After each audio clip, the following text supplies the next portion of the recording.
Alright guys, TacticalRabbit here again today, and we're going to be breaking down this match from the Pro League Qualifier. It's 100 Thieves versus Team Spacely, and this was a big one with a lot of ramifications. Like, given the Pro League is starting tonight on Monday, February the 4th, may even be live by the time you're watching this, so I'll leave all the relevant links in the description box below. And yes, this is a gameplay breakdown. There's a lot of instructive things to be taken from this one, and I hope you guys enjoy it. So, this was a big matchup. To add a little bit of context here, 100 Thieves versus Team Spacely, both teams were 0-1 at the time in the Pro League Qualifier, and this was a big deal, because whoever won this matchup was going to be in a much better position than the other one. Now, both of these teams ended up making it. Of course, Team Spacely nowadays is known as GenG, and yeah, this is a massive matchup, and it goes all the way down to the wire as a 5-1 comeback involved, but Spacely in particular has a lot of really instructive, cool ideas and plays that come into fruition for his squad throughout this match. So I hope you guys enjoy. Like if you do, subscribe if you're new, all that good stuff as always, and let's hop right into it.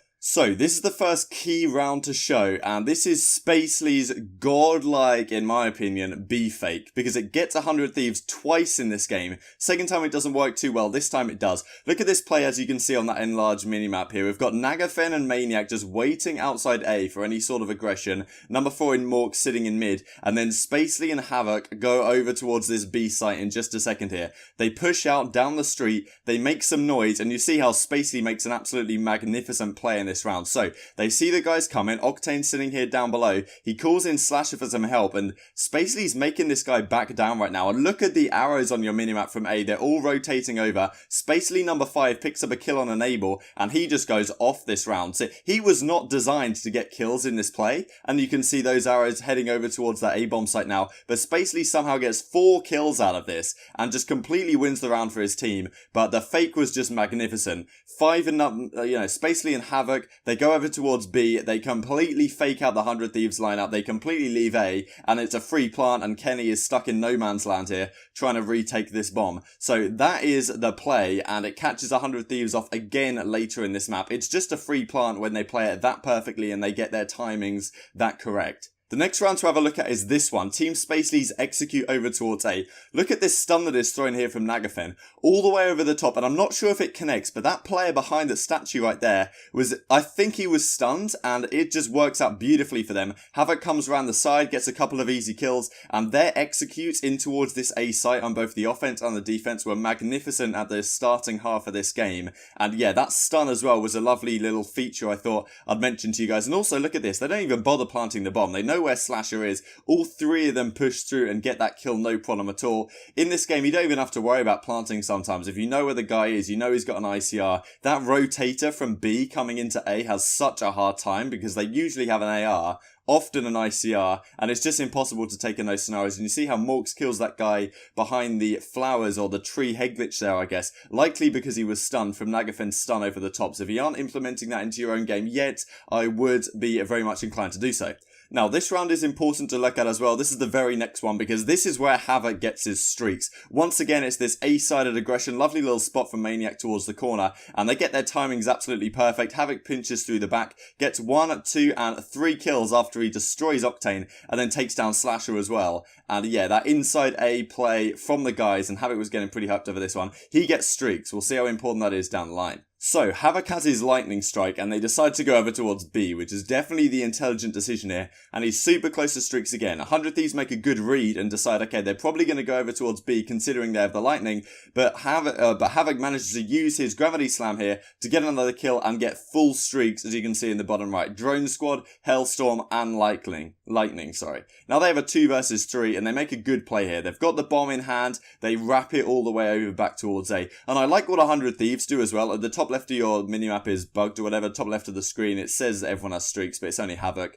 And yeah, I like what 100 Thieves do, just staying by B, because if they give up B and go back to A, they know that with all those streaks in hand for Havoc, which they may or may not know he has, but probably do looking at the scoreboard, it's going to be super difficult to retake that B-bomb site in particular, but A, they think they can handle. And right here, this is where I think Havoc should very much consider employing the Drone Squad, because the Drone Squad, if you guys don't know, if you die with it active, it will hover around your body.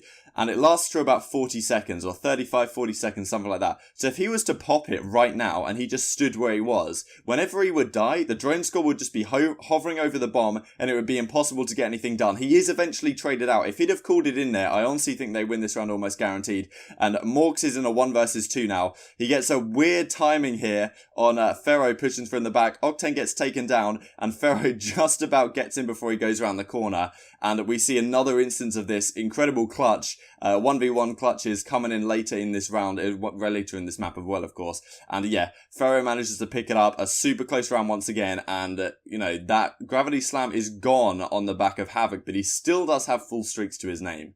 So this round we see 100 Thieves head over towards this B bomb site. And we'll see the use right here, because Team Spacely invest everything into this round. Havoc calls in a Hellstorm as they go towards B, but 100 Thieves manage to sneak back into China. He only gets a hit marker with it. And this is where, like, there's no way you can lose this round. You have 2 streaks left on Havoc. Both of the bomb sites are outdoors. You have 200 HP on all of your players, and you have a War Machine ready to pop on Spacely in just a second here.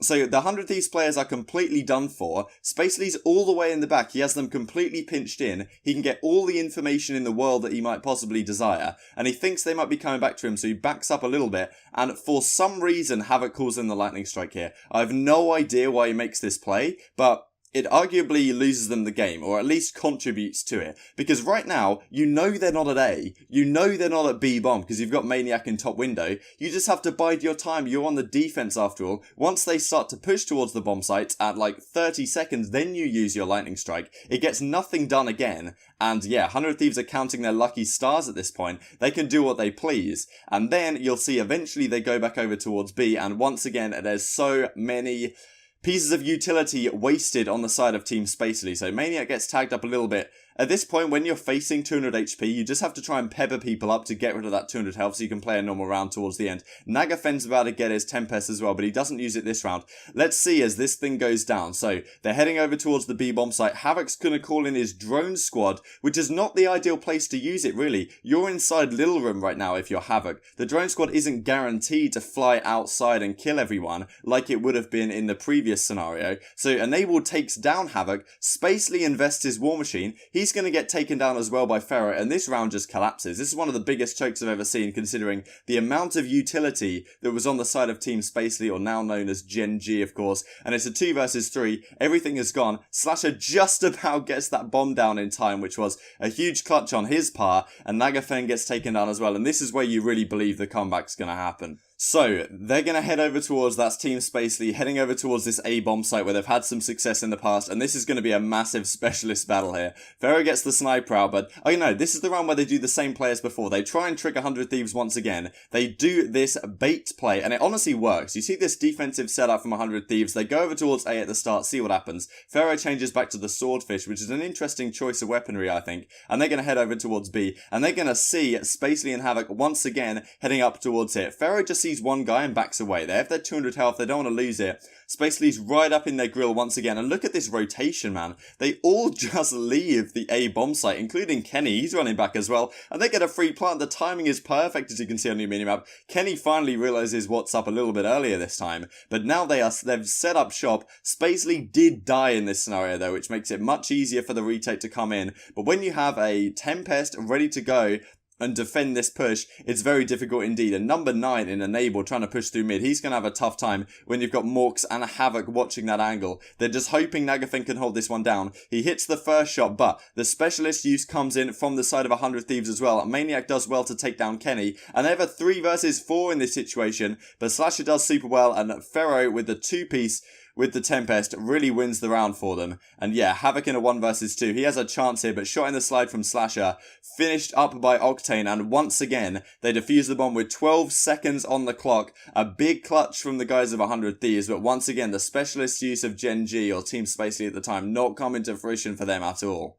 So this round's an absolute mess once again, because Specialists come out in full force, and it's just a crazy set of affairs. So they head over towards A, do 100 Thieves to start with. They're kind of playing a similar setup to what the guys of Team Spacely did. They've just got Slasher over towards B, just holding it out, seeing what he can see, maybe trying to get a pick, but really just trying to hold their flank at the time being, while they play some sort of action towards mid. Enable's watching down mid, and the guys of 100 Thieves are waiting outside that A bomb site ready to go. Now Slasher does have his War Machine if he wants to use it here, and it does come in handy at the end of this. They decide to push in towards the site now, but Maniac is in perfect position. He has the Seraph if he wants to use it, but Morks takes down Havoc, and really Maniac clutches up big time for them here. He gets 2 massive kills. Slasher's caught out in mid for just a second, and then Maniac manages to pick up a third, but look at that over challenge from Morks. Not only does he kill his teammate, but that challenge there really costs him the round towards the end of the day, because yes, Maniac manages to get a kill here with the Annihilator, but is quickly traded in the hands of Slasher, finally